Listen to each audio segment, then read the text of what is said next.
दैवताय गणाध्यक्षाय धीमहि गुणशरीराय गुणमण्डिताय गुणेशानाय धीमहि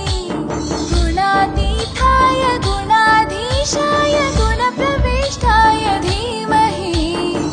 एकदन्ताय वक्रतुण्डाय गौरीतनयाय धीमहि गजेशानाय भालचन्द्राय श्रीगणेशाय